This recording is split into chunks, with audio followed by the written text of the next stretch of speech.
Hi there, I'm Michelle the Painter, and this is Paint and Sip at Home.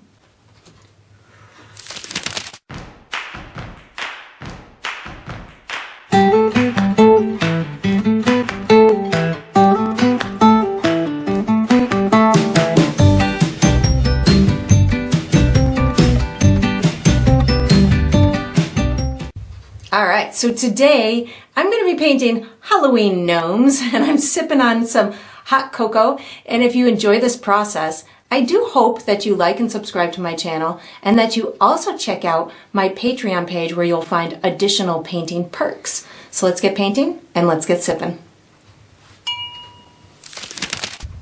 Alright, so for my materials today, I'm going to be using a stretched and primed 16 by 20 inch canvas. If you're painting along with me, you can certainly switch up the size, but this is what I'm going to be using. I'll be using acrylic paint today.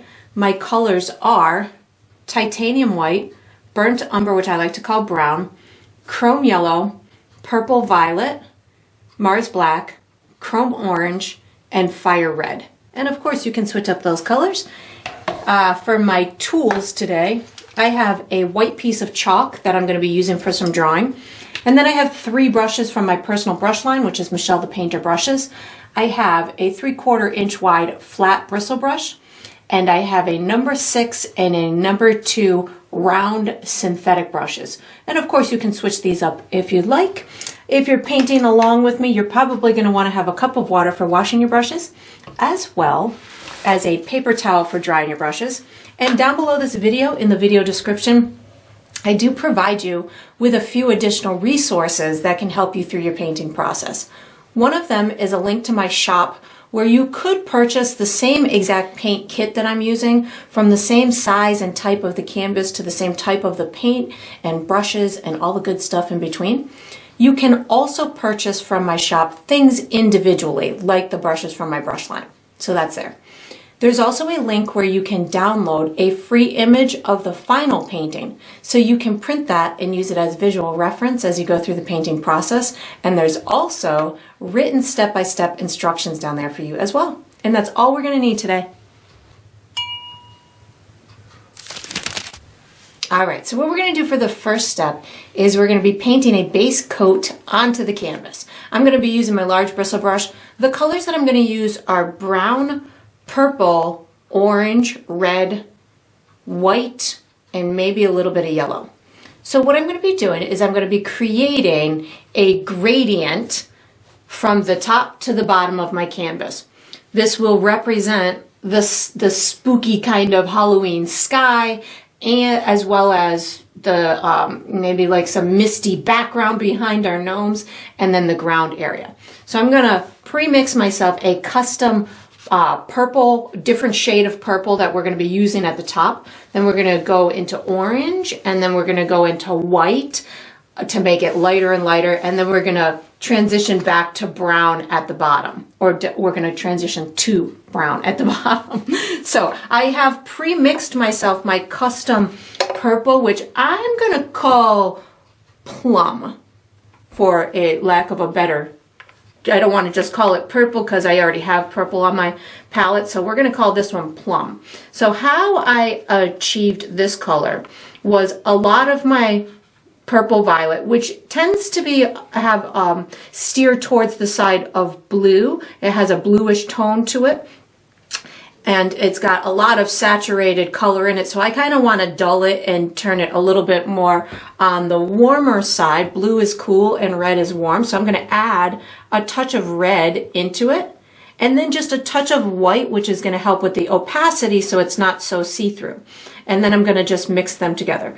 You could really make this any shade of purple you want. You could even go use that dark purple violet to start out if you wanted to. When you add the white, just add the white a little dot at a time, because it will easily take over and it'll go really light on you, and you will be challenged to get it back to being dark without wasting too much paint. So this looks pretty good to me. So once I've got this color achieved, I'm going to put my mixing tool away. I'm now going to pick up brown plus my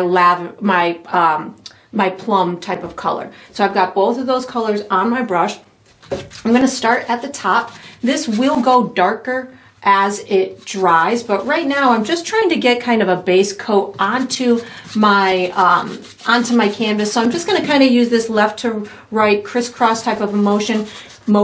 You could use a circular motion if you wanted to as well, but we're going to be doing a second coat on this, which will help to smooth out any of this, make it look a little bit softer. So once I get about in this vicinity, I'm going to start picking up my orange. So my orange, I'm going to allow that to intermingle with my purple, so that will also look a little bit on the browner side as you are painting it, or as it is mixing and blending with that purple. So we're going to get some really nice earthy kind of natural tones in this. So now that I'm about this far down, I'm going to start picking up white with a little bit of orange. So my orange has a lot of yellow in it. So as I go through this process, as I'm coming down my canvas with this orange and white on my brush, you may detect a little bit of orange. If your orange steers more towards the side of red as opposed to yellow, you might get some pinkish tones in your painting. Oops, I got a little bristle or something there. There we go. I also did not wash my brush, so I have those previous colors on there. So if I push my brush pretty hard, I'm going to get a couple of darker marks. So I'm using all of this information in order to give myself a really fun and alive kind of background. If I wanted more yellow tones, I could pick up a tiny bit of my chrome yellow and intermingle that with it. But again, mine has a lot of yellow already in it, so I most likely won't put too much yellow, maybe just a teeny bit up in through here since I did it on the other side.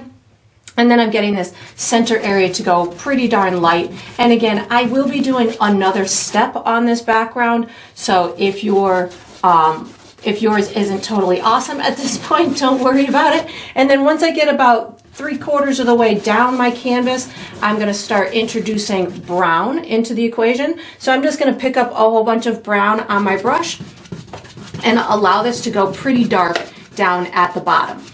Again, I didn't wash my brush, so it's going to create a gradient of sorts.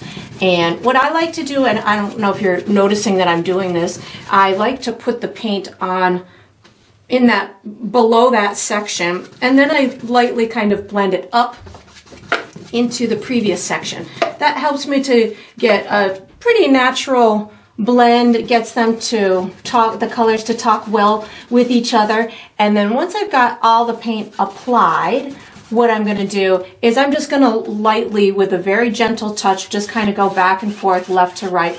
I'm not looking for this step or this process to blend everything fully. I'm just looking for it to maybe work out any super rough, like what I refer to as cut marks that kind of show the brush stopping in place or coming in at a firm angle. So if I use a gentle touch to just kind of blend out any of those main areas, that just helps to see, these would be what I refer to as cut marks. This just helps to make that future step a little bit easier, and I won't have to worry about covering those kind of things. And then we're going to use this same brush for the next step. So once you've got this done, you can wash and dry this brush and get ready for the next step.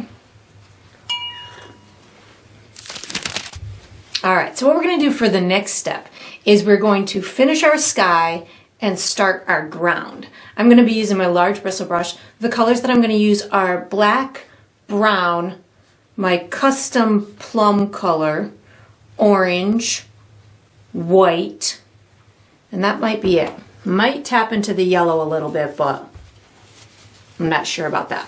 So what I'm going to do is I'm going to, in essence, do a very similar gradient that I did on the first step, only this time I'm going to be using a circular brush stroke because I really want it to just look mystical and misty and foggy. And then down at the bottom, I'm going to add a little bit more texture to the ground, and I might add a couple of little distant, out of focus little trees or bushes. We're going to add some other sticks and trees and stuff later, but right now I am just going to be going for maybe just some little out of focus stuff. So I'm going to start at the top with a touch of black and my plum color. When I say a touch, I just mean a teeny tiny touch of black and then the plum color. And then what I'm going to do is I'm going to be applying it in this circular type of brush stroke. I'm doing my edges, kind of these exterior edges first, just to get those a little bit, maybe a little bit darker. When I'm doing this step, I am okay with my colors kind of blending with one another and overlapping each other, so it'll give it this nice soft type of appearance. Now I'm going to pick up my custom plum plus a little bit of brown. So I've got the purpley tone that we created plus a little bit of brown. And I'm just kind of allowing for it to have a nice layer on top of what I've already done, knowing that my paint is a little bit transparent and you can see through it. That's going to give me this fabulous effect, like some nice atmospheric dimension. Now I'm going to pick up my custom purple with a little bit of orange, and this is going to start giving me an even deeper type of tone into that cloudy type of misty sky. Now I'm going to pick up orange plus a little bit of white. So you can see I'm using a pretty similar gradient that I did the first time. And if you feel that you have a lot of paint on your brush and it's blending more than you had wanted it to, you can certainly wash your brush, but just be mindful of having a wet brush going into on top of this you're already kind of wet paint. So if you do feel like you've got a lot of paint on your brush, you can always just give it a good kind of squeeze in your paper towel. That'll get a lot of the excess off, but you'll still have some of those colors on your brush. I'm going to pick up a little bit more orange and white at this point to get myself into these lighter tones in the middle of the canvas. And again, I'm looking for it to be nice and misty and have this foggy type of look to it. I'm going to pick up just white now because I do want to have some good lightness in the middle of my canvas so my cute gnomes can really pop out. If you wanted it to look like there's kind of even more fogginess, while you have a little bit of this lighter tone on your brush, you can bring it up into the other atmospheric type of area. But the trick is to just not undo everything that you had done. So I just wiped my brush off because I felt like I had a little bit too much paint on it to accomplish this. So I just wiped my brush off, and now I can just gently blend in those lighter tones, and now it's going to make it look like it's got this really fabulous fogginess to it. And then I'm going to just kind of lightly blend this as I come down into this lighter area, continuing to pick up white so I can again keep it nice and light in the center area, but all the while still thinking that I want it to look nice and foggy and have this kind of enchanted forest type of vibe to it. So I'm digging the way that that's looking. So what I'm going to do is now I'm going to start meandering down into the ground. I like that. I like all my purples, and you can always go back into the purple. Like I just felt I want to go a little bit more purple up and through here, so I just picked up a little bit of the purple on my dirty brush. So I had light tones on my dirty brush, and picking up that purple allowed me to get these lighter shades of the purple. So you can really just have some fun with it. Incorporate any of these tones that you want. If you want a little more purple over here, stick it over here. That'll be totally up to you. So now I'm going down into the bottom portion. So I'm going to pick up just a little bit more white so I can make sure that I have a nice transition down here. And you could also use purple down here too if you wanted there to be, because I have a tiny bit of purple on my brush. That's why I'm like, you can use it down here too.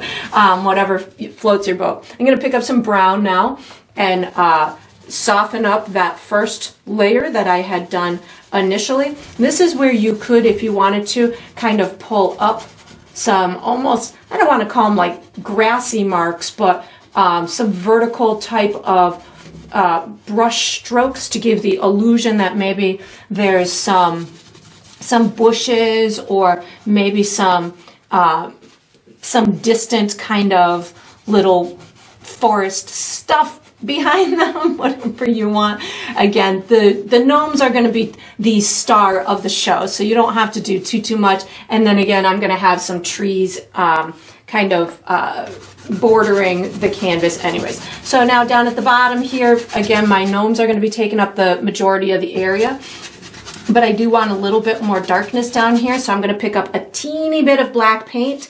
So down at the bottom with my dirty brush, I have not washed my brush yet. I'm going to just put a teeny tiny bit of black paint down at the bottom. I don't want this bottom to go all the way black because I do want to be able to put some shadows underneath my gnomes later. So I'm being mindful not to go all the way black down at the bottom. And then we're going to be using our drawing utensil for the next step. So once you've got this done, fiddle with it as much as you want. Then you can put this large brush away, take out a drawing utensil, and get ready for the next step. All right, so what we're going to do for the next step is we're going to be drawing outlines for our gnomes. I'm going to be using my piece of chalk as my drawing utensil. You can certainly use anything that you would like. I'm going to be guiding you through a series of markers so we can make some basic shapes, and by the time we're done, we'll have some very simple outlines for the gnomes. So we're not going for any fine-tuned detail, we just need some big block sections that we can utilize during the painting in process. I do recommend that your canvas is dry before you start this step because it's always easier to draw on a dry canvas than it is to draw on a wet canvas. So I'm going to guide you to find yourself the center of the canvas. So for me, I've already marked mine. Mine's going to be somewhere in this vicinity. I give you this marker so it in essence helps us kind of steer our way or guide our way through the different areas of the canvas. So once I've found the center of my canvas, top to bottom, left to right, what I'm going to do is I'm going to go to the left of that. I would say maybe about almost a quarter of the way. So this is about halfway between here and here, is right about here. I'm a little bit shy of that, maybe about a half of an inch to an inch. And then I'm going to come down just maybe about a quarter of an inch. I'm going to go up from this about 1.5 inches. I'm making myself my first gnome nose, which is going to be a little an oval. Then I'm going to go to the center of here, go to the left about 1.5 inches, and the right, well, maybe about 1 inch, and to the right about 1 inch. So this is going to be about 2 inches wide by maybe a little over 1 inch tall. So something like this. And that's going to be my first gnome nose. It's going to be just an oval type of a shape. So I'm going to be making, I wanted to guide you through that first one just so we had a starting place. We're going to be making the noses, hands, and feet, and then we'll build the rest of the gnome stuff off of that. So once I have my nose in place, what I'm going to do is I'm going to come down and put some feet on. So I'm going to come straight down until I would say I'm about 1-2 inches away from the bottom of my canvas. I'm going to go to the left a little bit and make myself another oval that is, I'm thinking it's almost the same size as the nose. Hold on. Yeah, it's about the same size as the nose. Maybe a little bit, smaller or bigger, but I'm thinking that that's pretty good. And then I'm going to go to the right a little bit more. So this one's a little bit further to the right than this one is to the left. And then I'm going to make another oval type of a shape. So just to give you a perspective, the edge of this foot, if I go straight up, I'm almost right at the right edge of that. And then the inside of this foot is almost in the middle of the nose. So just to give you an idea of where I have them.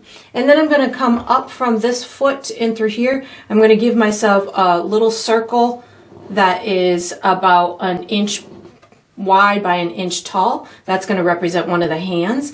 And then I'm going to go back to the center of my canvas and come down about 1.5 inches to 2 inches and give myself another circle that's similar in size to this one.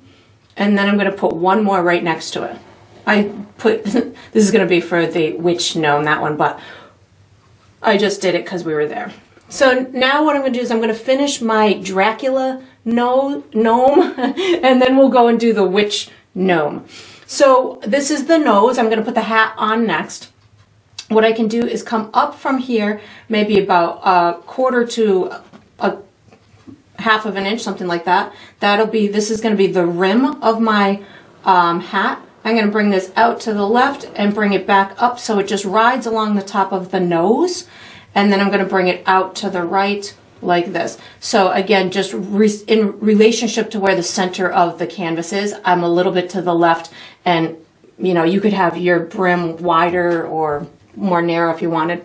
And then what I'm going to do is I'm going to come up from this corner of my hat until I would say about 2 inches away from the edge of my canvas. That's going to be the tip of my hat. I can take this in a little bit here and give myself the inside edge like that, and then I'll come in from a little bit in through here and give myself the outside edge to my gnome hat. Now what I'm going to do is I'm going to put my gnome mustache on. So I'm going to come down to the bottom of my nose in through here, give myself a little mark like that. I'm going to come in from here just a little bit like that, and now I can just pull this out into a little point, give myself a little edge like that, and come back up. Do the same thing over here.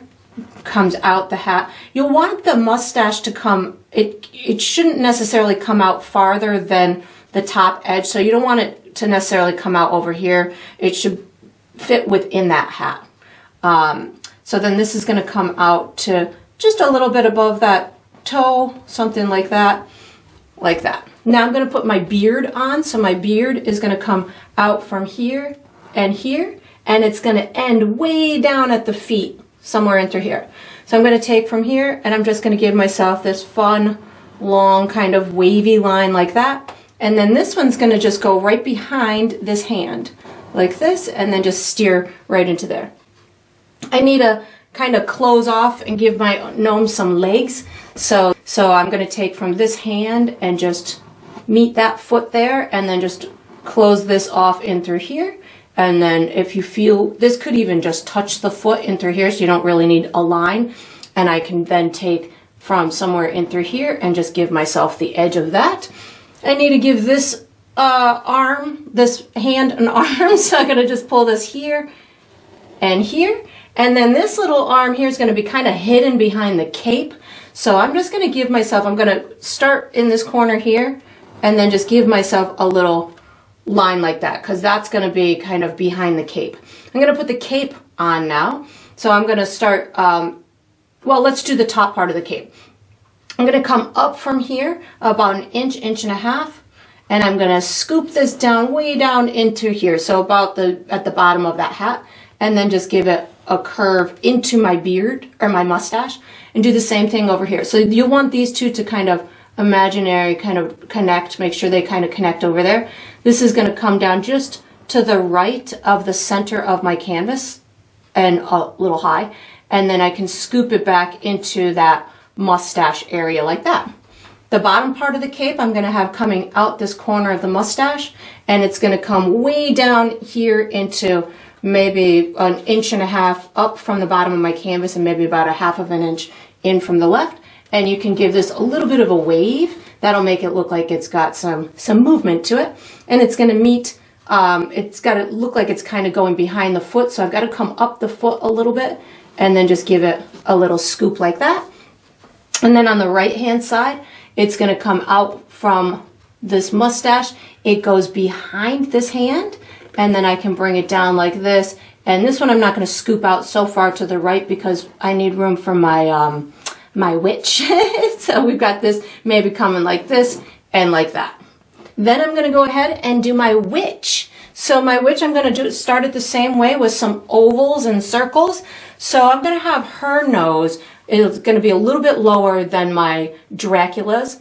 So if I come back to the center, and I'm going to go about halfway between here and the edge of my canvas, that can be about the top of her nose. And her nose is going to be a little bit smaller, so I'm going to come down a little bit less than an inch, and then find myself the center, and then go to the left of that about 3/4 of an inch on either side. So it might be 1.5 inches wide by like 3/4 of an inch tall. And then just give myself a oval type of a shape. And then I'm going to go ahead and put her feet on. So I'm going to come directly down from her nose and go out to the left a little bit. Give myself another oval type of a shape.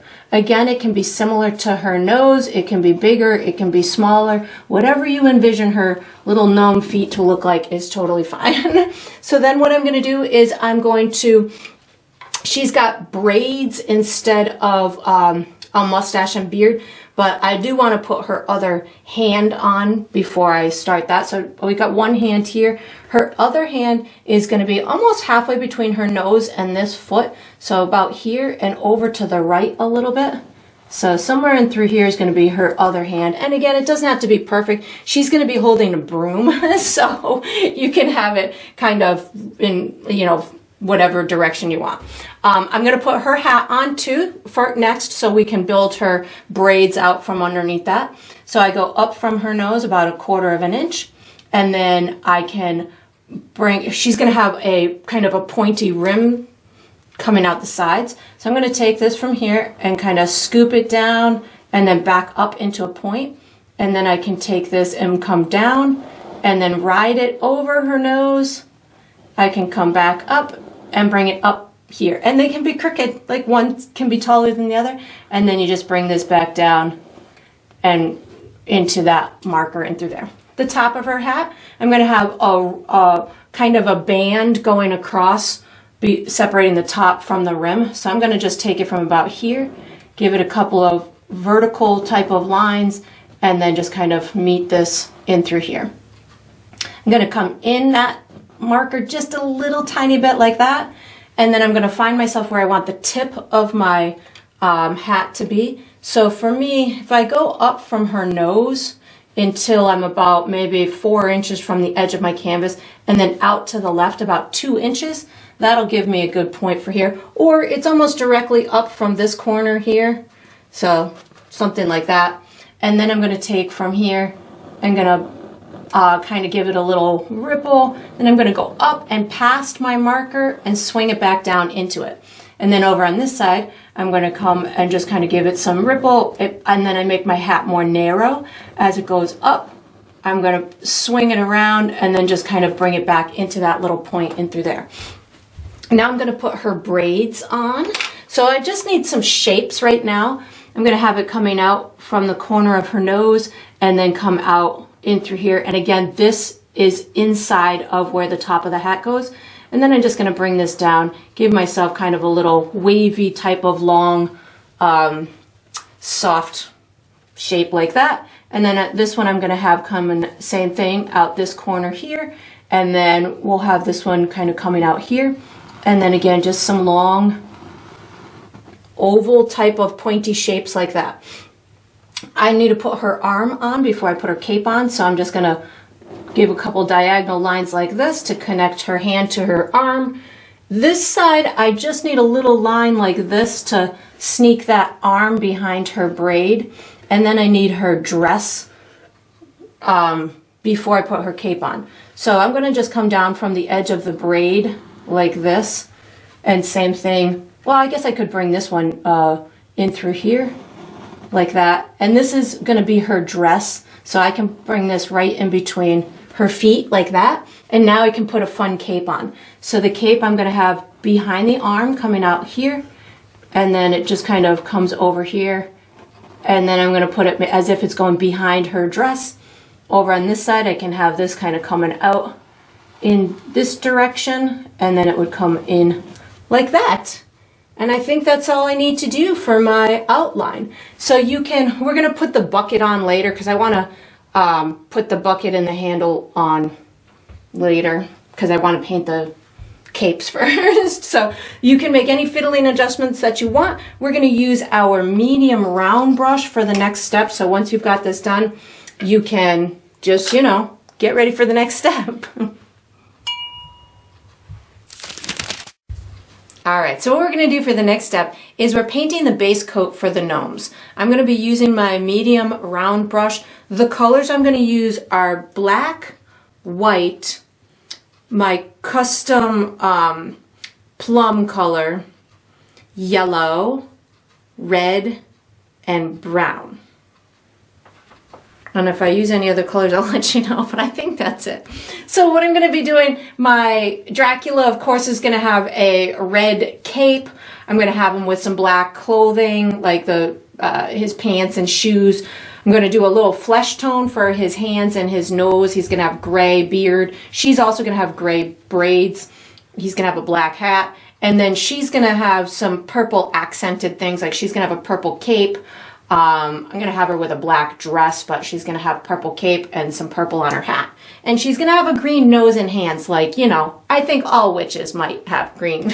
Not all, but some. Anyways, I am making 2 custom colors. I'm going to make a custom green for her hands and nose, and I'm going to make a custom skin color for his hands and nose, which I have already pre-mixed those on my palette. I'm using my small round to pre-mix these colors so you can see how they go. So this is going to be my green tone. How I arrived at this is yellow with a teeny tiny touch of black, and that's going to give me this really cool green color that I'm going to be using for her nose and hands. And then for my Dracula gnome, I have his skin color in through here.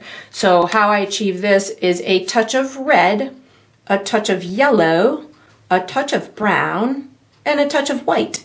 And then I just mix them together. You can have your Dracula skin any color that you want. I know some Dracula skins are a little bit on the paler side. So if you want yours to go paler or pinker or whiter or bluer, feel free to do so, but this is what I am opting to do for mine.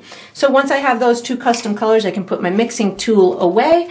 I am going to start with my I think I'm going to just start with those features. So I'm going to start with my custom skin color for my Dracula, and I'm just going to color in those areas with that custom color. So I don't need to do anything fancy on this step. All I'm looking to do is, like I did on my background, I'm just looking to get a base color that we can build all of our details on top of.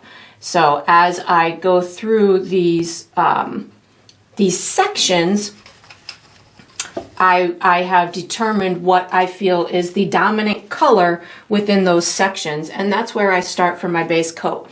I know that I am working with a student grade transparent type of thin-bodied acrylic paint. So my paint will take on the colors or be affected by the colors that are underneath it.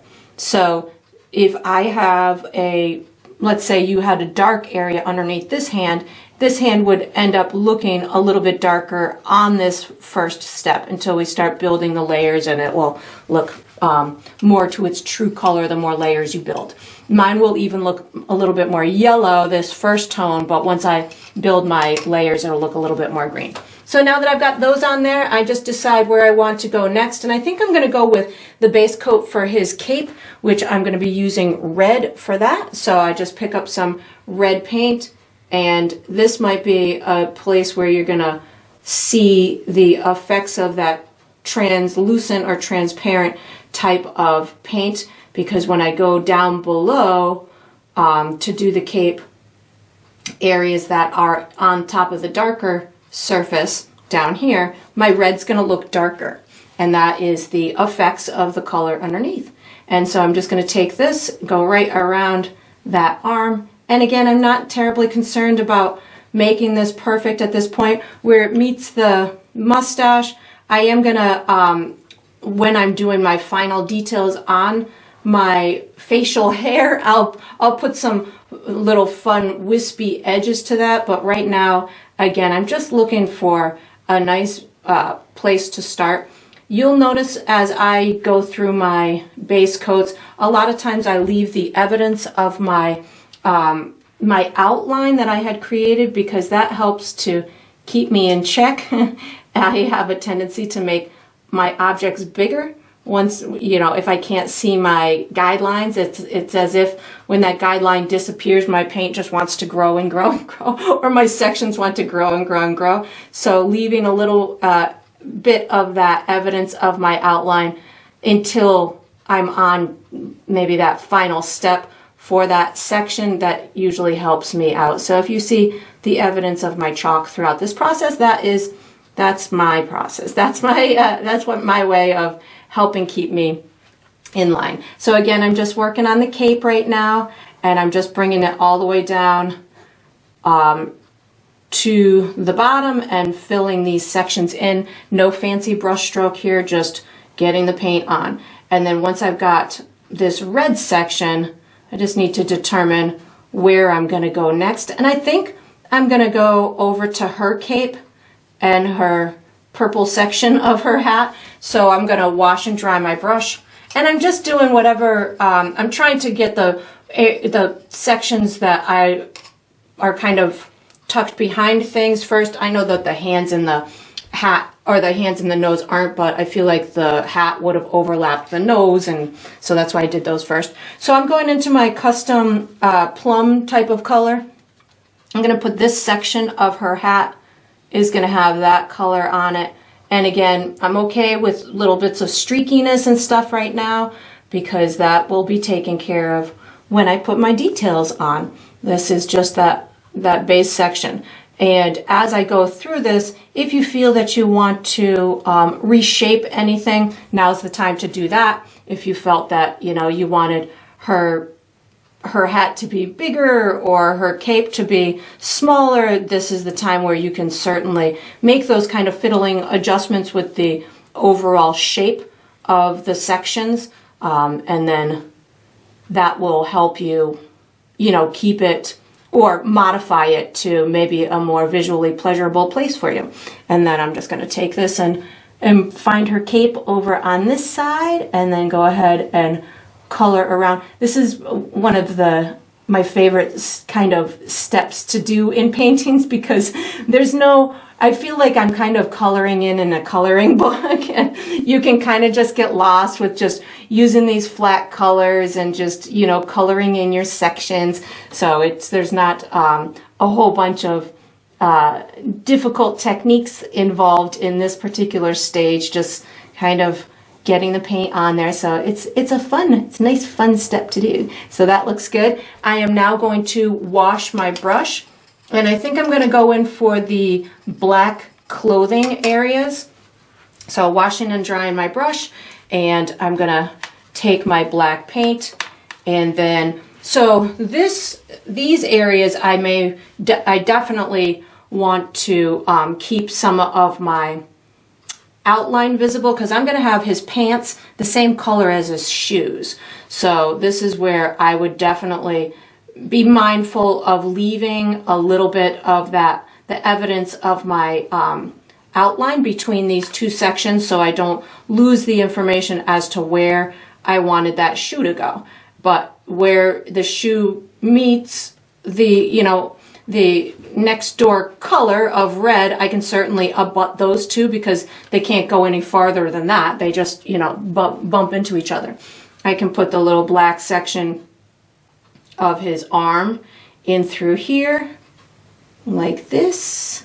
And then I do the same thing with his pants over here. And the pants to me are going to be in front of the cape.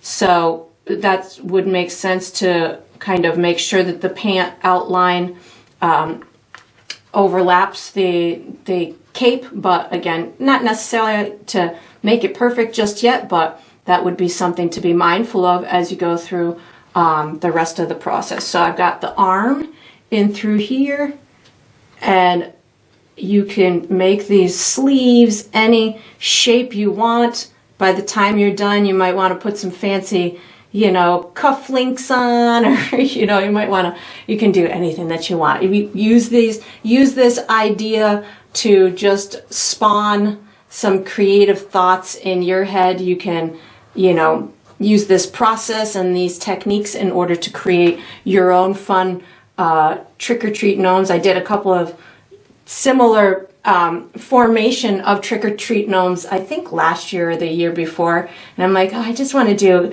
a couple more but different characters this time. So it's fun because you can use the same kind of composition with, you know, placement of the characters and things of that nature, but yet put different characters in it. You could even put, you know, your own kids or, you know, whatever fun things that you want to do. And then I'm just kind of painting this in and allowing for just a full coverage of these sections, but in the areas where I feel I might need to keep that outline, again, I do. So this is going right over the nose, but I want to keep the information as to where that rim meets the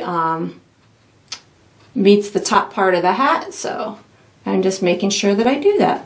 And then once I've got this, the black sections on this guy done, I'll go and do her as well. I don't know why I'm calling the Dracula a male and the witch a female. They could totally be different. I think I have distinctly, she's got kind of female braids, you know, so I've kind of designated them as such. But of course you could reverse the gender. You could do, you know, you could make them both male, both female, whatever you want. It could be a little warlock instead of a witch. I think warlock is the male counterpart for a female witch.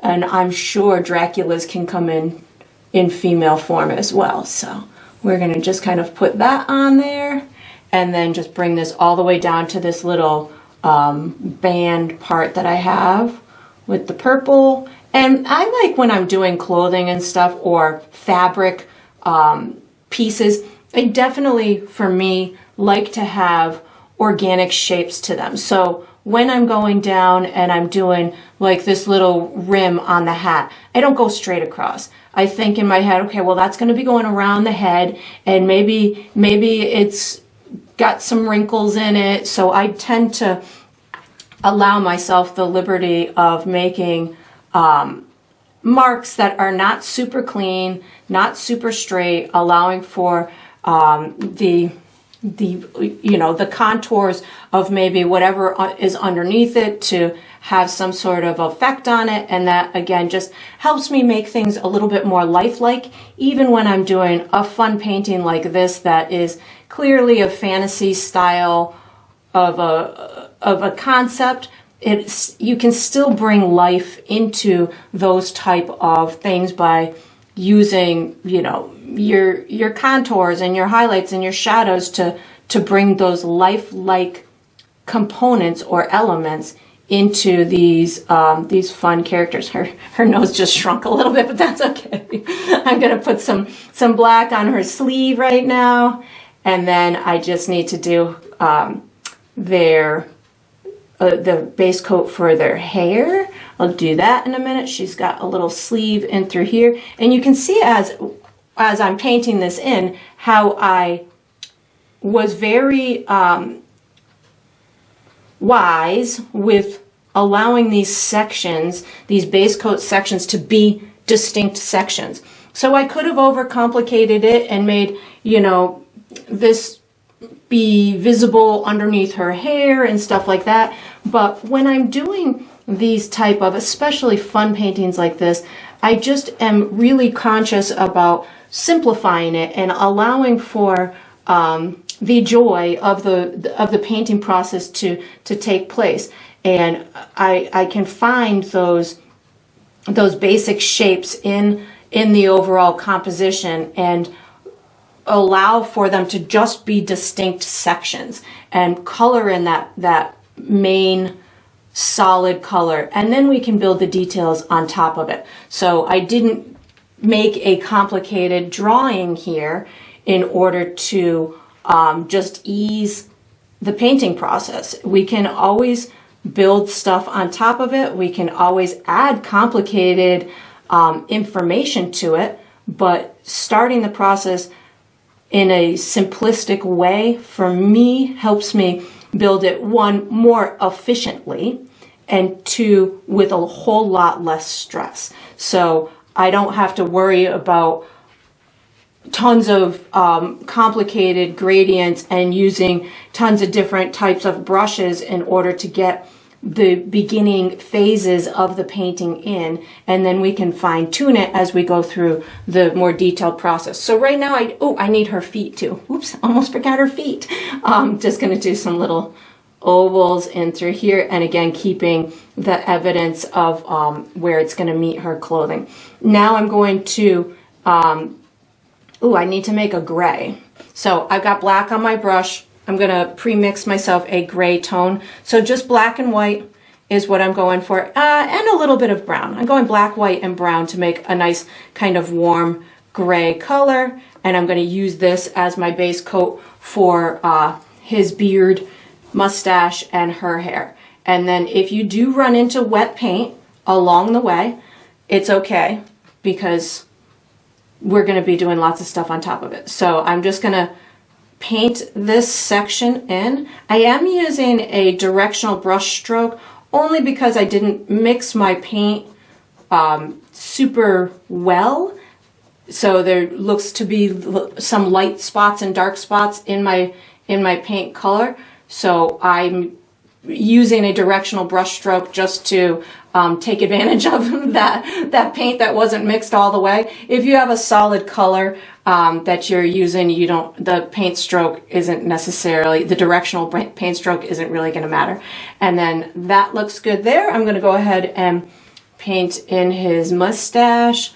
I am again going to leave a little evidence of where that mustache meets the beard, and I totally know I'm going to have to make some more of this gray because I didn't make enough.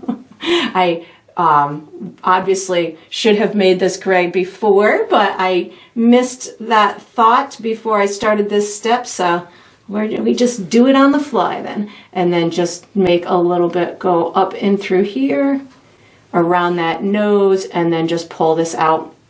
You can of course make your hair, beard, any color that you want. You could be doing brown, you could be doing red, you can do any color that you want. And then her little braids in through here, I'm just gonna come down with my color. You could, when we go to do the details on her braids, we'll make them look a little bit more than, like right now they just look like long ponytails, which isn't bad either, but I'll get them to look a little bit more like they've got more information in them later. And then I'm just gonna bring this right up to here, and then we are going to be using this same, I can't stay within my lines now. We're going to use this same brush for the next step. So once you've got this done, you can wash and dry this brush and get ready for the next step. All right, so what we're going to do for the next step is we're going to paint some trees and maybe some little branches and sticks and stuff. I'm using my number 6 round brush. You could also use the small detail, the number 3 round if you wanted to. I'm primarily going to be using black and maybe a little bit of brown and white. And if I feel I want to go into any other colors, I'll let you know. So I'm going to start with black with a little bit of water on my brush. So this way I can get some long kind of squiggly marks. I'm using these branches and stuff to just kind of frame my painting, but you of course could have whatever type of display you want. I'm going to have kind of a big branch just kind of coming out this side of the canvas, and you can, I'm pushing my brush pretty hard to get it to go pretty wide at this area, and then as I go towards the tip of what would be the branch, I let off on my pressure, and that's going to provide a more narrow type of little tip to the branch. So when I'm thinking of spooky kind of Halloween-esque kind of branches, I'm often thinking how they appear to be like broken to me and going in all these like jagged little directions. So that when I am painting my spooky Halloween trees and stuff, that's where my head goes to. You could certainly bring yours in different directions if you wanted to, but the straighter the tree to me, the less it looks Halloween spooky. So that's just where my brain goes to. And maybe if I pull this down just a little bit in through there, it's going to look like it's coming off the side of that. You could also bring some down in through here. If you wanted maybe this tree to look like it was, the root of it is behind the edge, or the base of it is behind the edge of her cape, you could totally bring that down in through there, and it just kind of sneaks around the edge of the canvas. I think I want to put a little fun kind of stick coming up like that, and that just kind of brings it around there. On the left hand side, you could also do more if you wanted to. You could have like a little stump stuff with like little maybe a little tiny wiggly tree. Maybe this looks like it's off in the distance. I think I'm actually going to put a little bit more water on my brush, and I'm going to pick up some brown and white, and I can make these little kind of trees off in the distance that, or in this background behind him, that almost look like they're just going off into the distance. And you can even like bump into his cape, making it look like it's behind that. It's, you know, it's a way to just add little dimensional elements to it without doing too much work. And then just a couple little fun pieces here, maybe just sneak something kind of coming in over here. And again, just have fun with it. You could put little bats, you could put a moon, you could put anything you want. I just picked up a little bit more brown and white just to accentuate some of these. Just have fun with it. It doesn't have to be anything super duper invasive. I am going to be having some little shadows and stuff underneath these guys, and there's also going to be like little grass and stuff, but right now, because I want to get those capes done first so we can overlap some of that stuff, I think I'm going to put a little bit more brown and white maybe on some of these little branches, and you can put these little highlights on the branches so it's not just a flat black color. So if you want there to be some little moonlit aspect to any of these branches and stuff, that would work. If you wanted to have little, you know, additional, I think maybe I'll have one kind of coming down in through here. And again, don't worry about going too invasive in this. This is just, again, something that was intended to just kind of fill in the exterior portion of the painting to really kind of encapsulate our little guys here. And you can always erase that little center mark that I directed you to as well. And then we're going to use this same number 6 round for the next step. So once you've got this done, you can wash and dry this brush and get ready for the next step. All right, so what we're going to do for the next step is we're going to paint our capes. I'm using my number 6 round brush. The colors I'm going to use are red, black, white, and then I've got my custom purple, black, and white. I might put the layer to this little band thing on too. I'm going to have a decorative element on that later, but I might get the second coat of that on now. I'm going to tackle my my red cape first for my Dracula. So what I'm going to do is I'm going to have some shadowy areas underneath, and then I'm going to have the cape looking like it's draping over. And then I'm going to have a little black detail around the edges. So I'm going to start with my black and red with a touch of black on my brush. So red with and when I say a touch, I mean just a little tiny dot on the edge. What I'm going to do is I'm going to kind of outline what I want to be the inside of my cape. So I'm going to take from up here where it kind of meets the arm, and then I'm just going to kind of drape this down like this, and you can meet it anywhere down in this vicinity. And then I'm going to take and I'm going to darken this little inside part with my red and my black. So if it's looking just red, then you probably should add a tiny bit more black to the equation if you want to get this cool dimensional aspect to it. So like that, and just a tiny touch of black, because the black will take over and it could really turn black on you, so just be cautious with the black. You could even pre-mix yourself a dark red color to do this, but I like to mix it in on the canvas because that gives me some better dimensional elements. So I'm going to do the same thing over on this side, but we're really kind of seeing all of the inside of his cape. We're just going to see kind of the little edge of it over on the right hand side.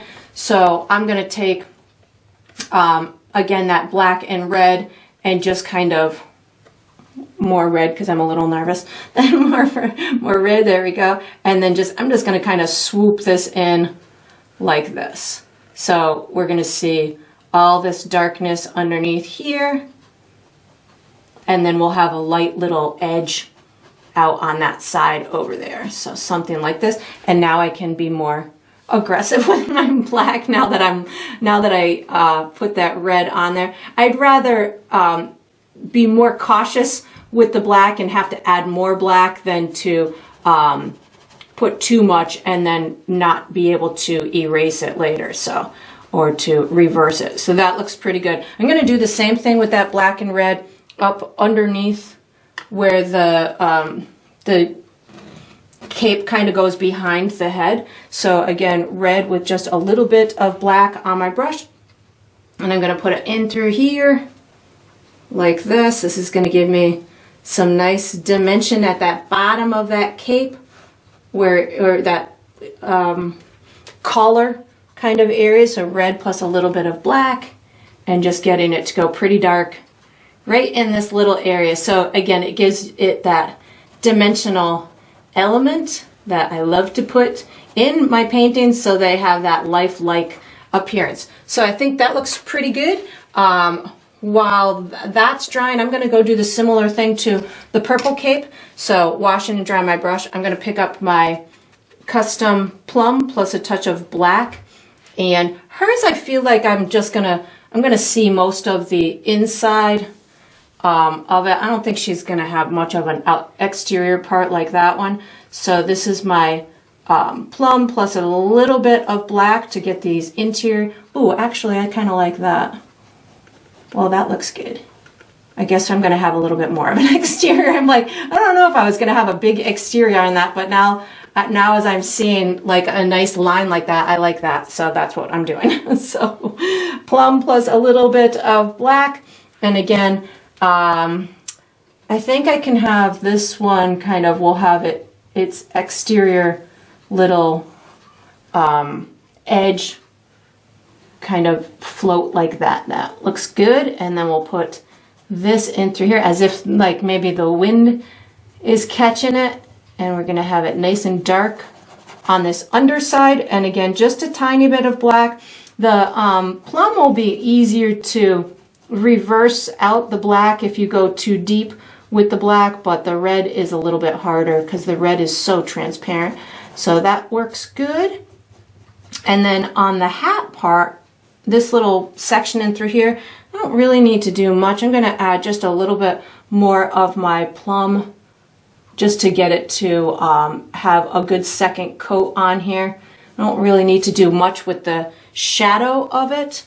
So just kind of allowing for a second coat like that. And then I'm going to go back to my red. So I'm going to wash and dry my brush. And I want to have a little bit of a red, of a black kind of edging to it. So I'm washing and drying my brush. I'm going to pick up a little bit of black, and I'm going to just do a little kind of decorative edging like this. And again, this isn't necessary. It's just for me, allows it to really pop on that surface for the composition, allows it to pop out. And then on these guys in through here, I'm going to put just a little bit in through here as if the exterior has a nice fun just decorative kind of black color to it. Something like this, just bringing this down the edge in through here. And of course you could really make this into whatever kind of way that you want. I feel, yeah, that looks pretty good. I mean, this could be flipping out. It could be, you know, you could imagine it to be whatever way that you want. I'm going to put just a little bit over in through here And again, just down this side over here, like this. And then I'm going to, I think I kind of want to do the same thing to hers. So I'm going to pick up some black paint.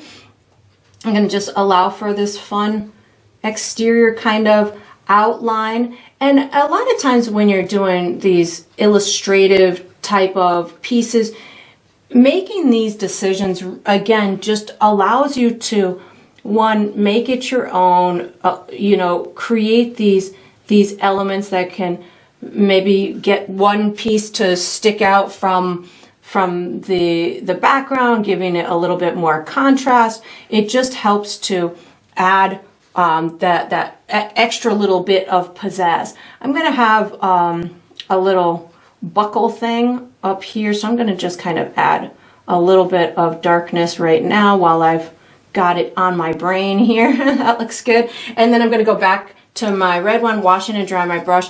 I'm going to pick up red plus a little bit of white. So red plus a teeny bit of white, and again, just a teeny bit on my brush. I'm going to add this fun highlight right in through here, which is going to allow this part of my cape to pop out a little bit to make it look like it's rounded, like it's a rounded edge. So just, this is just red with a little bit of white in order to get these edges to look a little bit more three-dimensional. Again, not necessary, but for me, when I'm doing these, again, I like to put that little bit of life into them, so that helps me do that. And then down here, red plus a teeny touch of white, I can get this area in through here. This guy, I don't think I would really have much over there, so red plus a little bit of white, getting that area to pop out, maybe a little bit down here on this bottom part. And then I'm just going to pick up red in order to make sure that I have a second coat on any of these areas that I didn't either highlight or shadow. So just red, or to clean up the edges where I might have left my outline visible because I didn't want to make it too big. So that would be that little touch-up stage for that. Or if you had any areas that weren't covered that needed just a second coat, this is what this this second pass is for, to make sure that you've got everything colored in. Or if you want a little extra highlight, I just put a little extra white in through there and got that to be a little bit brighter, just so it popped out just a little bit more, and just rubbing that in. And then same thing on this side, I like that little pop out. So we're gonna accentuate it with a little bit brighter of a tone. So there we go, that works out well. And then I'm gonna go do the same thing to my other cape. Well, let me just put a little bit more red on my brush. I went a little bit too light, too far. There we go, that looks good. And then on my, oh, I need another layer of red right here too. Just making sure I've got that second coat in order to make sure that it is fully rendered. That looks good. And then down, and again, at the bottom we have, we're gonna have like grass and stuff coming in a little bit. So know that if you don't have perfect edges down at the bottom right now, that's gonna work itself out when we put the grass on. I just picked up a little bit more black just to kind of push this back a little bit. Looks super cool. Washing and drying my brush, I'm just going to finish up her cape here. I'm going to actually put some of my plum plus a touch of white. So again, just a teeny tiny touch. And I'm going to hit these little edges. She doesn't need a whole heck of a lot on hers. She's got much smaller area for her exterior part of her cape. And then I'm going to put a little highlight on that band on her hat though. So this is just my plum plus a touch of white, and then just that plum to finish it out with a second coat. Again, it doesn't have to be perfect. On her hat, I'm picking up just a tiny bit of white. Gonna put just these little kind of highlights in through here with a little bit of my plum. Make it more kind of at the top, something like that. And then just pick up my plum color, finish this out, and then we're gonna use this same brush for the next step. So once you've got this done, fiddle with it as much as you think is necessary, and then you can wash and dry this medium round brush, if you can ever stop, and get ready for the next step. All right, so what we're going to do for the next step is we're going to finish the black areas on the gnomes. So this is going to be the hats, the clothing, and the shoes. I'm going to be using my medium number 6 round brush. The dominant colors I'm going to use are just black and white, but if I use any other colors, I'll let you know. So what I'm going to do is I'm going to be strategically adding highlights to create form. So let's take this hat, for instance. I'm going to add highlight kind of in the middle of the hat to tell the viewer that the hat is kind of rounded that way. On here, I'll put a little highlight here, and then like on the arms, I'll put it on the top. The shoes, I'll put it on the top, and we'll magically have something that looks like it's got a little bit of form to it. So I'm going to start with black in order to clean up any of my edges, and you can use a little bit of water too. So black with a little bit of water to clean up any of my edges that I feel either need a second coat. This doesn't necessarily mean this is the time to get rid of all of your chalk, which you certainly could, but there's areas to me that look like they didn't get a good coat of paint. Like right here, looks like it didn't get a good coat of paint. So I would kind of hit that with another layer. The areas that are in front of something else, like the cape, I definitely want to make sure that I attend to those edges so it looks like the hat is in front of the cape and that we didn't paint around the hat to get to the cape. So same thing with these little edges of the arms, just making sure that they are the way that I want them to be and fully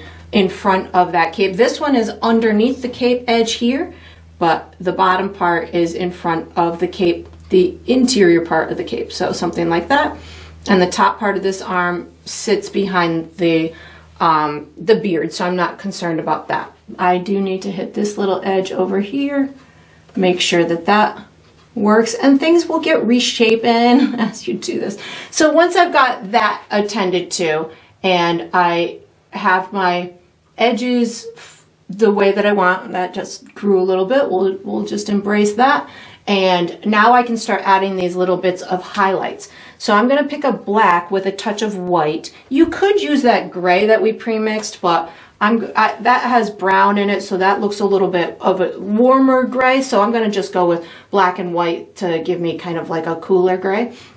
So if I want it to look like it's going to bump out, I just need to put a light area in there, or a lighter area in there. So something like this. And then if I fade it out, so I can just use my little scrubbing technique and just fade it out into the black area, now I've got this section of the hat that looks like it's bumped out because of the head underneath. And you can really have fun with making little wrinkle areas. If I want like this top part to look like maybe this top part is illuminated a little bit by the moonlight, I can certainly put like a lighter area in through here and then kind of pull it down in almost like a crinkled kind of look in order to say, okay, well maybe it kind of is cinched over here on this right hand side. So you can really, imagine those wrinkles and crinkles to be in strategic places in order to tell the shape of it. I'm picking up a little bit more black in order to get this just to kind of blend a little bit more. And again, less is more on your brush. You don't need a lot of paint in order to accomplish these really cool effects. Just controlling what you're doing with the quantity of paint is a way that it will be easier to make corrections if you need to. And if you don't want to go all the way out to where your outline is, you can certainly just leave that chalk mark there, and then you can come back to it after your paint has dried and add and erase it with a little bit of water. So now's the time where I'm going to start to get rid of any little gaps that I have between my my sections, because this is the last pass on this that I'm going to be doing. So I am just alternating back and forth between black and white in order to accomplish these effects. So something like that works. And I'm going to get it to go a little bit lighter right on top of the nose in a second here, so it'll look like the hat is bumping out right on top of the nose. Something like this. So those little cute extra bits of highlights are going to explain to the viewer, you know, the different way that this hat is kind of wrinkling. I gotta bend over because I've dropped my paper towel, so hold on 1 second. Sometimes I think all of my stuff is gonna stay nice and secure on my station here, but it doesn't always. So now I can move down to his other areas. So white plus a little bit of black. So on this arm here, maybe I just kind of put a little highlight on his cuff of his sleeve, and maybe just a little tiny bit on the top of his arm. Same thing here, maybe just a little tiny highlight on the sleeve, and then maybe just a little bit on the top of his arm. His pants, I think I just need to hit those with some black. I really don't feel I need to do a whole heck of a lot here, just because they're gonna be covered a lot with his hair, the little strings of his hair. I just need to make sure that they look like they're in front of the cape behind. And I did have a little bit of the gray on my brush just from the black and the white that was there, so that worked out just fine. I'm gonna pick up a little bit of black and white, give myself a little edge to the top of my shoes. So something like this. And of course, your top of your shoes maybe you put laces on. You can. I'm not quite sure what kind of shoes Gnome Draculas wear, so you can have fun. I'm just making mine kind of like little disc shoes, little circular shoes that will. I'm just making sure the black is going all the way down to the bottom, and you can make them bigger or smaller, whatever works for you. And I do know that I've got grass coming, and I have a shadow coming that I'm going to put underneath my gnomes. That looks super cute, so I'm going to call it on him. I'm going to go over to her now. I think I'm going to call it on. There we go.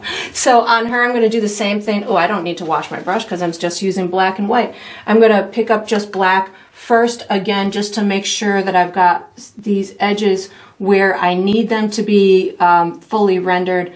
I'm just going to make sure that I do that. So again, just a little bit of black, making sure that all of these edges cross over or in front of where I need them to be in front of.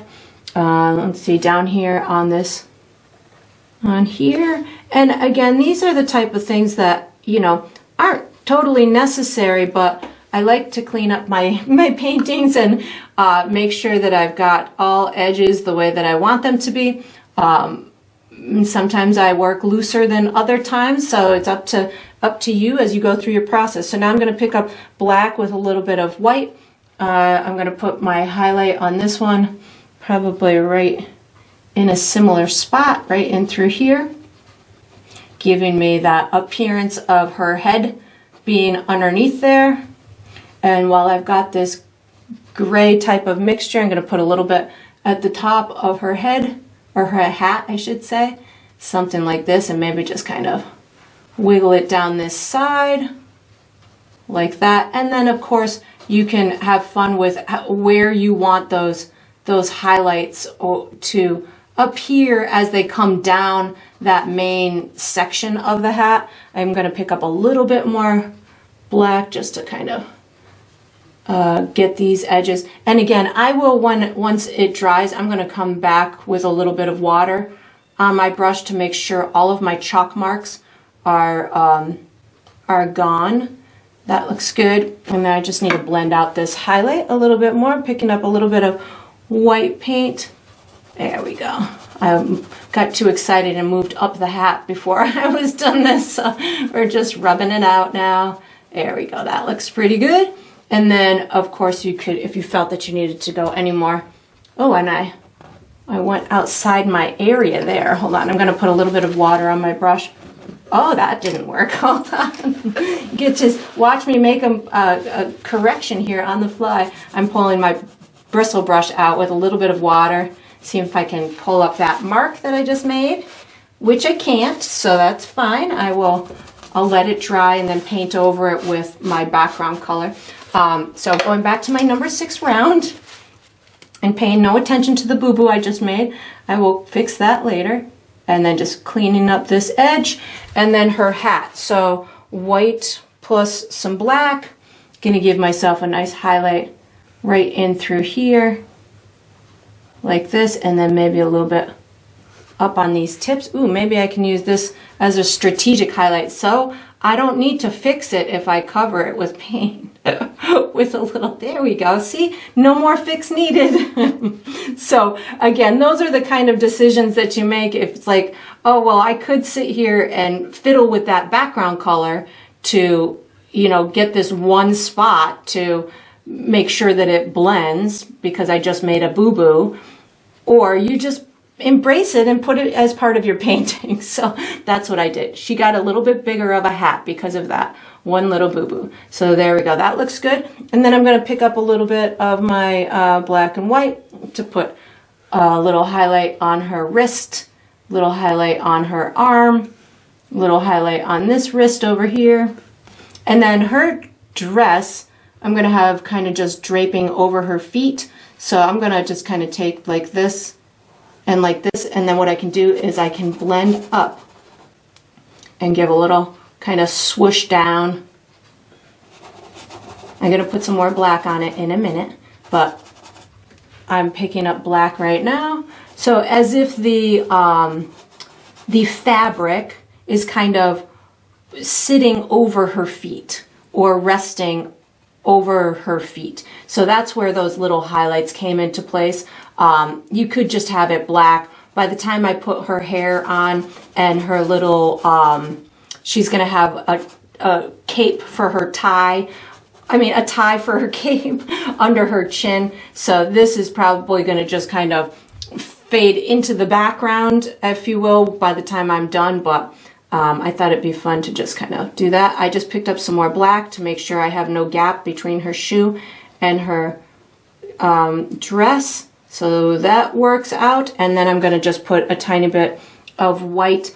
And you can make her have the same kind of shoes as the other one. So just a little kind of disc or crescent kind of highlight at the top of that front. And then maybe just a little bit on that front part. Something like that. That looks cute. And then we're going to be using this same brush for the next step. Do we want to use the same brush or do I want to use... No, I'm going to go into my number 3 round brush for the next step. So once you've got this done, make any little adjustments that you feel are necessary. Take out your small detail brush and get ready for the next step. All right, so what we're going to do for the next step is we're going to paint hands, noses, and hairs. Hands, noses, and hairs. Hair. Sorry. I'm going to use my small number 2 round detail brush. The colors I'm going to use are black, brown, gray, that gray that we pre-mixed, white, and that skin tone that we pre-mixed.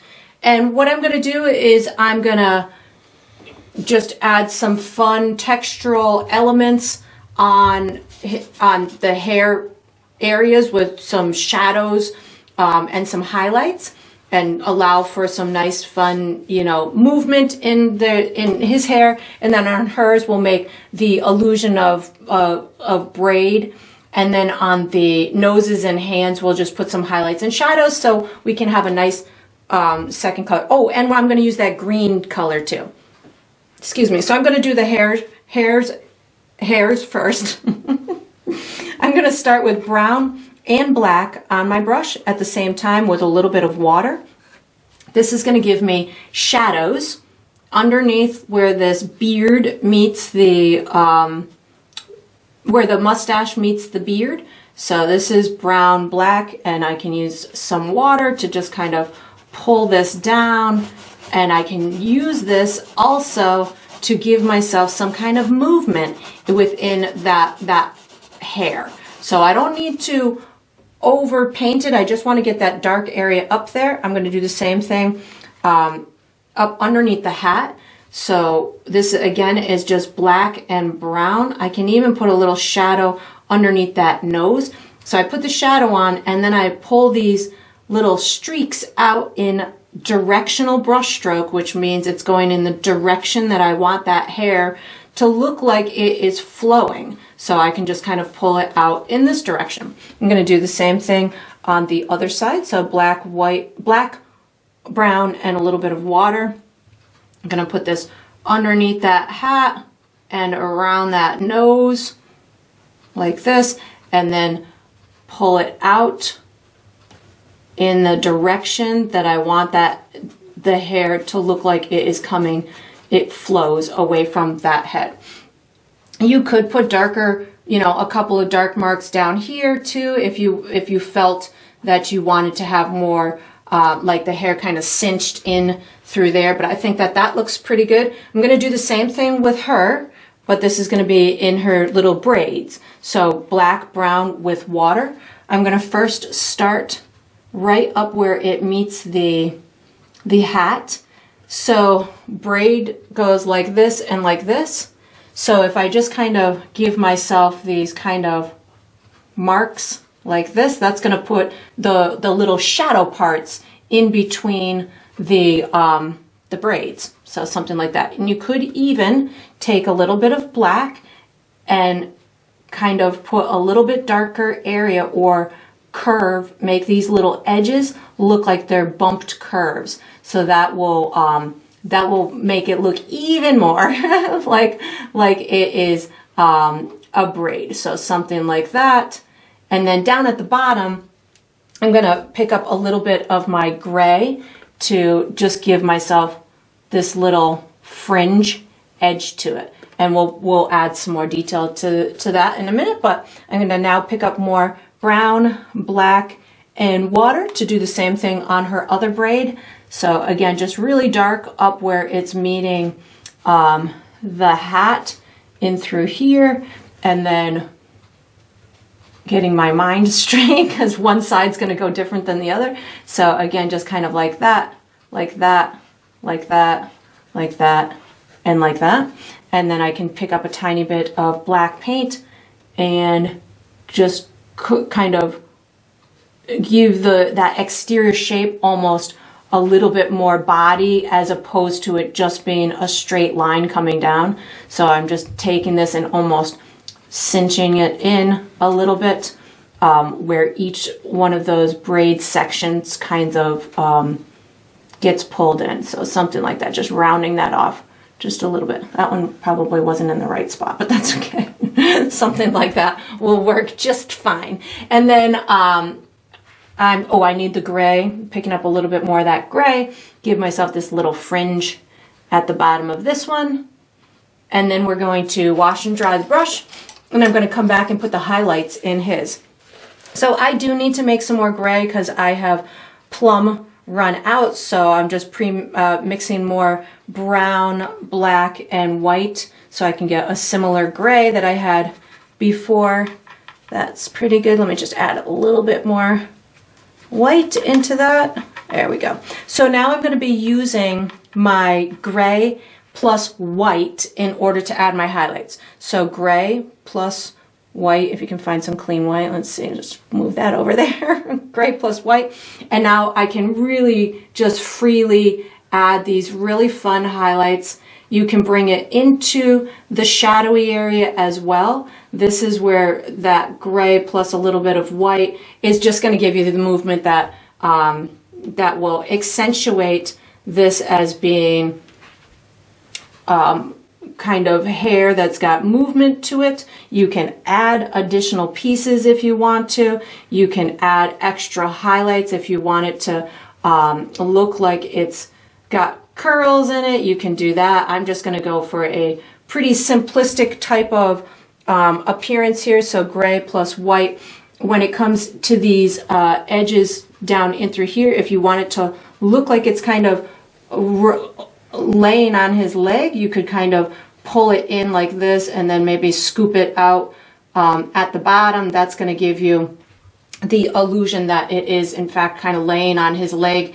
And you can do the same thing over on this side. You can just kind of pull it around his arm and then just kind of swoop it over here. So you can use that movement if you want to. Otherwise, you know, just kind of pull it down and just make sure that it's fully painted. That's, you know, the trick here is just to make sure that you've got it fully painted. You could even pull out a couple of additional pieces, so that'll also make it look like it's got more flow to it, more body to it, and then just make sure everything is covered the way that you want. So I'm digging his. I'm gonna move to hers.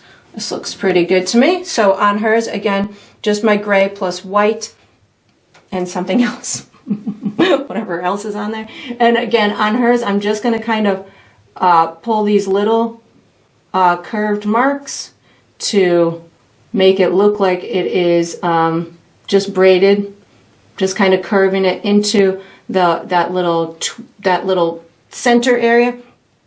And you might find that you want to model these braids after a different kind of braid, or if something goes wrong, you can always just paint it in, make it like a little ponytail coming down. So it doesn't have to be this, you know, intricate kind of braid. And mine is really loose too. It's not perfect. It's just fun. So you can really, you know, have as much fun with it as you want. So I'm thinking that that's pretty good. I'm going to wash and dry my brush. I'm going to go ahead and do the noses and hands. So on his, I'm just going to pick up a little bit of brown and give myself a shadow where the nose meets the hat up in through here.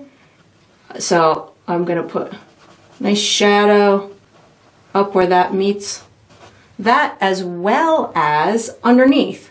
So in essence, kind of you're putting a shadow all the way around the exterior of that nose. So that'll make it look like it is popping out.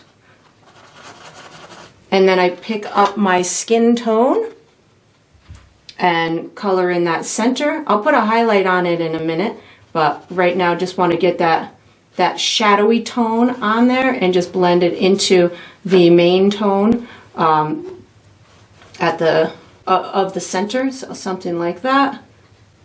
I think I need a little bit more brown. Just make sure I've got that shadow. There we go. Sometimes it takes a couple little layers there. There we go. And then I'm going to do the same thing on the hands. I'll come back and do the highlight in a minute, but I'm going to pick up just a little bit of brown. And again, you don't necessarily on the hands have to do the shadow all the way around, but I think I'm going to probably do it more on the bottom side of the hands. So it gives it like the, because it doesn't have the hat on top like the nose does. So put the brown on, then pick up the skin tone and do a second layer of the skin tone. And of course, this again is where you could start to eliminate your chalk marks. I might have to make some more skin tone too. No, maybe I've got it here. So if you have chalk marks that you feel need to be eliminated, you can certainly start doing that as well. And then once I've got that, I'm going to wash and dry my brush because I might have brown on it and I don't want brown. I just want my skin tone. And I'm going to use skin tone plus a tiny bit of white to add my little highlight. So skin tone plus a little bit of white, and that gives me my highlighted areas of my hands and my nose. And then you can blend it out as much as you want, or you can just have it soft looking. It's, you know, the intensity of that highlight is going to be up to you. If you want it to look shiny, you'll want that highlight to be of a higher contrast, so it would be brighter. You can pop a little extra pop of white on there, and that'll make it look nice and shiny. And then I'm going to go ahead and do the same thing to her. I just need to blend this out a little bit to satisfy my painterly eye. There we go. And then I'm going to go over to her. So washing and drying my brush, I'm going to pick up a little bit of brown again to do my shadow around the edges of her nose. So just taking a little bit of brown and just kind of outlining that nose, wiping my brush off, and then just kind of blending it a little bit so it's not just an outline, but you know, if you don't get the blend, that's okay. You can have an outline, it'll still look nice and dimensional. And then I can just put that little bit of brown at the bottom of the hands like this. Pick up a little bit more brown, put it down at the bottom of this hand, and then I'll go ahead and add my highlight. So my highlight for these guys is going to be that green color plus white. So that was good. I'm going to actually wash my brush because I don't want too much of that brown in my green. So I'm going to pick up my custom green. I think I'm actually going to put a second layer on it first before I do my highlight. So see how I had mentioned earlier that it was more yellow on the first coat and the second coat was going to be more green. You are seeing it happen right before your very eyes. So there we go. That works out well. And I'll put that second coat over here. And then I'll go ahead and put the second coat on the other hand. And then I'll pop a little tiny bright highlight on. And then once we've got this done, so I said hands, nose, and hair. Just making sure I didn't miss anything I said I was going to do on this stuff. I'm picking up a little bit of white, giving myself that cute little highlight on the top. And then once you've got this done, we are going to use this same brush for the next step. So you can just wash it and dry it and get ready for the next step. All right, so what we're going to do for the next step is we're going to finish our gnome details and we're going to do the first layer for the bucket. I'm going to be using my number 2 round brush. I'm using a bunch of colors. So I'm going to be using black, orange, yellow, white, brown. That might be it. If I use any other colors, I'll let you know. So I want to put the first layer of my bucket on. So, because I know I'm going to need to, it's going to be crossing over the cape and I need to use a really light color to almost put a primer coat on that bucket so it covers these very high contrast areas. I want to put some teeth on my Dracula. I'm going to put a cape tie going across my witch's neck. I'm going to put a little gold buckle in through here. And my witch needs to have a broom. And I also want to put some little ties on her end of her braids. I think that's all the stuff I want to do. So what I'm going to do is I'm going to start with my bucket. I'm going to use a little bit of watered down black paint with my small brush. And I just need this to make sense. Like it's going to come and they're both holding the handle of the bucket. So I'm going to have it kind of like this, just kind of from wrist to wrist like that. And then it's gonna, the bucket is gonna be just right underneath them. I think I don't need any other black details than that. So I'm gonna wash and dry my brush and I'm gonna use orange and white for the base coat of my bucket. You can really have a big bucket if you want, or a small bucket. I'm gonna have it just come in right out the bottom of their hands, something like this. And I'm doing just this, maybe a little bit wider than their hands. Maybe that kind of sneaks behind his hand. A real just kind of narrow opening up at the top. And then again, this is just orange and white. And I'm gonna just shape it like one of those plastic pumpkin buckets. You can have it in the shape of a, pillowcase, which is what I used once or twice for my pumpkin or my trick-or-treating collection. But you could make it into whatever you want. So this is the shape that I'm going for. I'm just gonna color it in with this orange and white. I'm using the white because I need to put a good coverage or something that's gonna really help me not be able to see those outlines of the cape underneath. So something like that. I'm going to use maybe just a little bit more orange up in this opening, just so in my head I understand where that is. And I'm not really going to see any of the candy inside. My other trick-or-treater gnomes had lots of candy. These guys, they're just now starting their trick-or-treating adventure. They haven't collected any candy yet. So they're getting ready to go collect candy. I need a tiny bit of black because this feels like it needs to kind of come down and hit the bucket there. There we go. So that's good for my base coat on that. Now I'm going to go ahead, I'm going to put some cute little Dracula teeth on my Dracula. So I'm just using a little bit of white. I'm just going to have these kind of coming out somewhere in, I'm going to go somewhere in this vicinity and just have them kind of coming down and pointy. So something like this. Again, you could really have yours wherever you want. Gnome Draculas have their own kind of places for their teeth and stuff. I'm going to do the same thing over on this side. I'm going to try and make it pretty similar. So something like that and something like that. And then I'm going to let that dry for a minute because I do want to put a little shadow underneath it to make it look a little bit more dimensional. But let me just give that a minute to dry. While that's drying, I'm going to go put my little details on my, those are cute little fangs. I'm going to go put some detail. You know what? I think they might be, I want to kind of push them back just a little. I'll push them back with a little shadow on them. So don't worry if they're too big or too bright. You can, when I go to do the shadow, we'll push it back just a little bit further. That looks cute. So on her, I want to put a little gold buckle. I'm going to use a touch of brown, yellow, and white.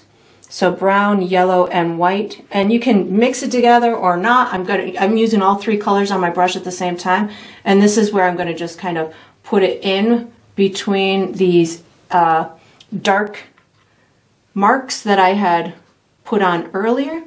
So something like that. It's a little bit smaller of a mark, and now I just pick up a little bit of white, and that just gives me a little shiny spot to it.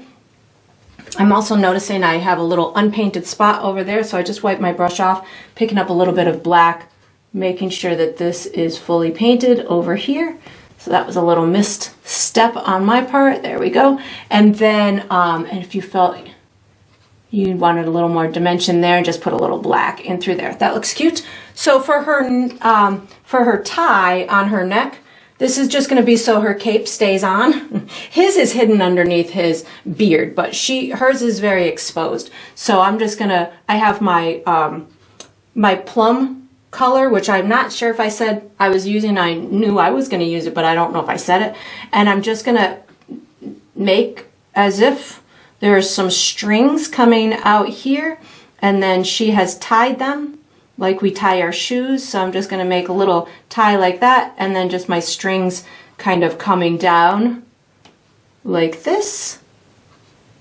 That looks cute.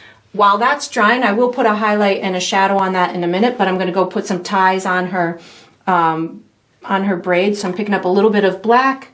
I'm going to just put a little curved line like that, and then a little bit of white just to give a little highlight like that.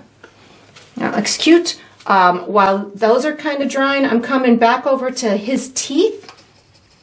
So washing and drying my brush, and I'm going to pick up a tiny bit of brown and black and a little bit of water. And this is going to give me a shadow between my teeth and my beard. So something like that. And I can also put, well, let me do that on the other side too. So a little shadow between my beard, my mustache and my teeth, something like that. And you can also use this color combination to add shadow underneath the teeth. So something like this. And you could pull it down. You could make it, really quite shadowed if you wanted to. That's going to be a judgment call on your part, how dramatic you want your little shadows to be. And if anything goes wrong, if you're doing this and you're like, that's just they're too big, or they're, I want them to have a little bit more substance to them, you can certainly alter them very easily with that original gray color that we use. So I just picked up a little bit of the gray, and you can put more hair in through there, you can make them smaller, you can do whatever you feel is necessary to get them in a place that is suitable for your Dracula making teeth adventure.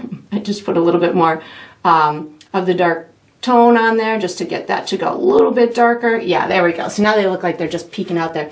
I apparently had wet paint on my hands, so I'm going to just kind of take care of that little boo-boo in through there. And I'm going to go back over to her. She needs a broom. So I'm going to go with some brown paint to start her broom. And I just need it to make sense. So I want her to be holding it with this hand. So, and I kind of want it to land maybe in front of her foot or between her foot. So maybe something like this would work. So something in through here and just bring it across here. I'm going through wet the paint that I just did on her hair, but that's okay. I'm gonna just bring this down right in between her feet, something like that. I'm gonna go ahead and give the top part of her broom. You can make whatever kind of broom that you want. Have fun with this. Model it after the one that's in your kitchen. Model it after the one that you used when, you were a kid and, dressed up as a witch, if you ever did. I like to kind of just have fun. I'm going to put some little pieces of straw coming out this end. I will add a little highlight to it in a minute so it looks a little bit more dimensional. It's a little crooked too, but that's okay. It's almost looking like it's coming out the right way. There, we're just going to widen that up a little bit. There we go. And then just add that a little bit of width in through there. That looks good. While this is kind of drying, I'm going to go back to that little ribbon, washing and drying my brush. I'm going to pick up my plum plus a little bit of white, give myself a little kind of highlight on these guys in through here. So this is just that plum plus a little bit of white. And of course you can have these elements in whatever intensity that you want. So as you're doing yours, if it's not bright enough, or if it's too bright, or if you want it to be green, those are the kind of decisions you get to just have fun with. I'm picking up some black paint right now to give myself a little kind of tie around the broom handle in through here, maybe a little shadow underneath that, underneath the hay or the straw, and then maybe just a little black shadow in through here. That looks good. And then I just need a little highlight on my broom. So I think I'm gonna go paint all over me. Orange, yellow, and white. Orange, yellow, and white is on my brush. And I'm gonna give myself these fun little straw pieces. So this is just orange, yellow, and white. And if yours blends too much, if your paint underneath is not as dry as you want it to be and you feel like you want to add more to it, just let it dry for a few minutes and then you can get that extra bit of excitement into it. And I think that's all I'm going to do to it. I can add little bits of highlights if I need to get the contrast to pop a little bit more. But I'm thinking that's looking pretty good. So I'm going to call it. And I'm going to be using my, what am I going to use for the next step? I actually think I want to use my number 6 round for the next step. So once you've got this done, you can put this small detail away, take out your number 6 round, and get ready for the next step. All right, so what we're going to do for the next step is we're going to finish the ground and the pumpkin bucket. I'm going to be using my number 6 round. I might switch to my number 2 round when I get to the details on the bucket, but I'm thinking this might be my tool for the time. I'm going to do another layer on my bucket right now. The colors I'm using in this step are orange, yellow, white, black, brown. I might use some of that green and white. And if I use any other colors, I'll let you know. So I'm going to start with a little bit of orange. Oh, did I say orange too? I think I said orange. Orange is where I'm starting. Orange with, I think I want to go orange with a touch of black to get this inside of the bucket. Yeah, there we go. Orange plus a little bit of black to get the inside of this bucket pretty dark. That way it looks like we've got some little bit of dimension in there. And then on the outside of the bucket, I'm washing and drying my brush, and I'm going in for another layer of that orange and white before I add full details on it. So this is orange and white. And you can see this second layer is almost covered, almost helped to cover that black outline that was under there. And my final step to the bucket will allow me to do that. But while this is drying, I'm going to go and do the ground. So I do this a lot with just kind of putting a layer on while it's drying. I go and do something else. So that way I'm not hung up in this one spot waiting for this one thing to happen. I just do, allow myself the liberty to just kind of float around. So now what I'm going to do, I want a shadow underneath my little gnomes, and I want some textured grass. So I'm going to start with, I washed and dried my brush. I'm starting with a little bit of black and brown, and I'm going to go right underneath these capes and make it nice and dark right underneath the cape. I know that my shoe is black, so that's why I'm opting to use a little bit of brown also. So that way I've got a tiny bit of a difference between my shoe color and my shadow. But when you get out to where the cape is, you could certainly just use black there. You could just use black underneath your hair. So I'm just putting some little black shadows in through here. I'm picking up brown when I'm near the shoe. So black and brown when I'm near the shoe, again, just so I can have a little bit of contrast. And I could also just highlight the bottom edge of the shoe as well. So there's a couple of different ways to approach it in order to give yourself that visibility, but yet still give yourself that that nice shadow underneath it. So that looks pretty good. Just blend that out a little bit. It's cute. I actually am gonna go darker under this shoe. Pick up a little bit more black. And then if I want to, after I'm done, I'll just put a little highlight at the bottom part of that shoe, but I like the darkness. So we just put a little bit more black. That looks good. Bring it out to the edge of that cape, down in through here. I'm picking up a little bit more black, brown. Get nice darkness in through this underside of the cape, in through here.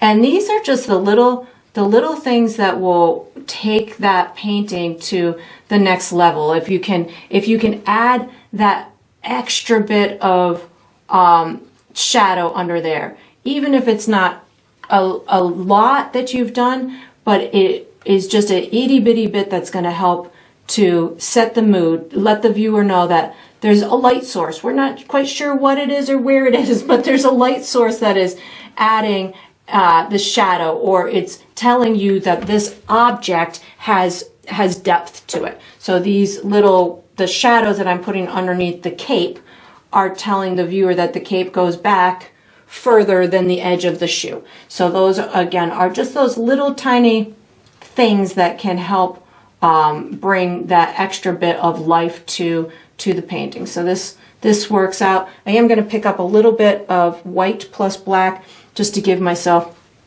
just an itty bitty edge to that shoe. So something like that. Bring that shoe down just a little bit more. There we go. Makes my shoe look bigger. Okay, so now I'm going to add some grass and stuff on the ground. So we already kind of started with some messy stuff over here. Sorry, I see some chalk I want to get rid of. Some messy stuff over here. That's really all I'm looking to do. I'm going to be using black and brown and giving myself some messy kind of textural grass along there. This is where I could use some of that green as well. So I'm going to start with some black and brown. And really, I just want it to look like there's some texture in this ground, so it's not just a flat surface. So you can have fun with making this. You could use your bristle brush and kind of bring up more singular kind of pieces. I'm going to do that in a minute, maybe not with the bristle brush, but definitely with some lighter colors. I could certainly, again, I'm still using black and brown, and again, I'm just kind of adding to the texture of what's on that ground already, so it doesn't look like it's just me doing that left to right blend that we did initially.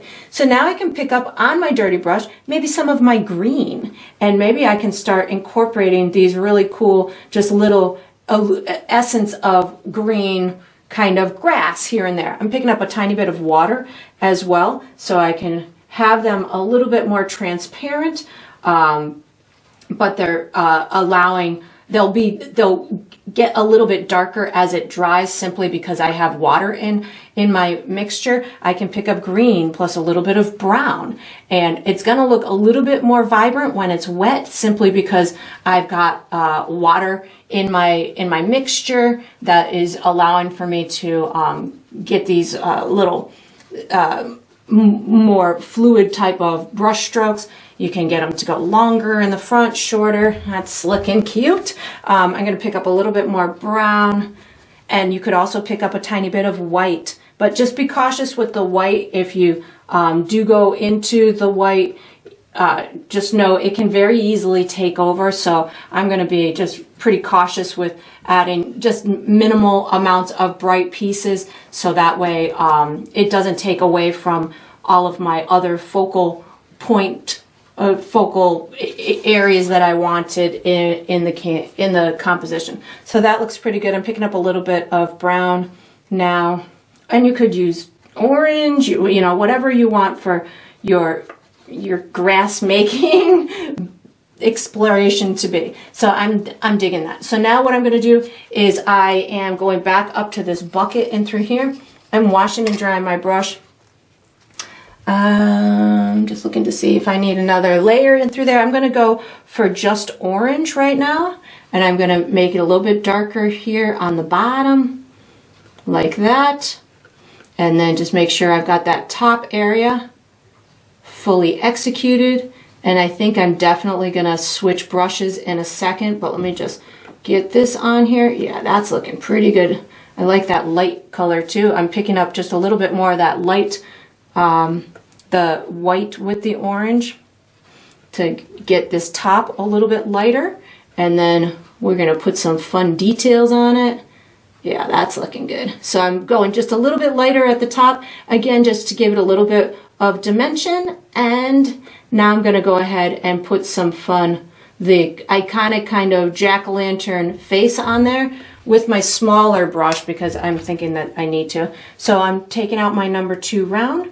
I'm going to go with a little bit of black paint and make your face whatever way you want. But before I hit that face, I'm going to just make sure my handle is cleaned up. So I just put some black paint on my brush, make sure my handle is as fully executed as I want. I'm cleaning up around my hand too while I'm here. You could put any kind of details on this that you want. You could put somebody's name, you could put, you know, again, the different kind of candy coming out of it. You could put little kind of bumps along these sides to have it kind of a swinging type of thing. I'm picking up a tiny bit of white just to give myself a little tiny highlight at the top of that. That looks good. Washing and drying my brush because I had that white on there. Now I'm going to pick up just black, and I'm going to give myself a little tiny triangle nose, something like this. I'm going to actually That's still a little wet for my comfort, so I wipe my brush off. I'm picking up some orange. I want to just do another layer on this inside while I give this another second to dry here. So I just picked up some orange, and I knew I needed to do this anyways. I probably should have just known that the other area wasn't going to be quite as dry as I wanted it yet, but just cleaning up this inside. That looks pretty good. And you could also pick up a little bit of brown and or black and darken up that bottom edge too. That'll make it stand out against the background that it's in front of. And you could also put a little shadow on your gnome's clothes, but I think that center is dry enough for me now. So I'm going to pick up some black. I did the nose. Now I'm going to do my little jack-o'-lantern face, and I put the black where I want the mouth to look like it's kind of open. So if I want it to look like there's a tooth, I just kind of cut out the tooth part. If I want there to be a little tooth at the bottom, I can kind of cut out a tooth there and a tooth here. You'll see how this kind of plays out in a second here. And then I can just kind of connect here to here and here to here and then here to here. And then I can color in the center. So think of it just as whatever areas would be cut out of the pumpkin. Leave those teeth if you want the teeth to show. Whatever kind of smile you want is totally up to you. I got to put a couple little eyes. So again, just black paint. And these are just going to be some fun triangle eyes. Put them right in here. And then in here. And of course, once you've got this done, you can certainly do any little touch-ups. Like I think that I'm going to just need to hit this one little area with one more layer. So I'm washing and drying my brush, and I'm going back into that orange and white. And just kind of hitting that one more time. There we go. And then that'll do it. And then we are going to be using this same small brush for the next step. So once you've got this done, fiddle with it as much as you want, and then you can just wash and dry this small brush and get ready for the next step. All right, so we are on to the final step. This is the final step of every painting, which is to sign it. So I'm going to be using my small round, my number 2 round. I typically sign mine in the lower left or the lower right. I think I'm going lower right on this one today with black paint. I like to sign mine with my initials, but you of course can sign yours however you want. You can sign it with your full name. You can sign it to include the date. You can make up a fun symbol. Some artists like to sign theirs on the back or kind of in a sly way hide it somewhere within the painting. So whatever you decide to do is up to you. And that is going to conclude this painting. I hope you enjoyed the process. I hope you painted yourself a couple of really adorable little trick-or-treaters, and I look forward to painting and sipping with you again sometime.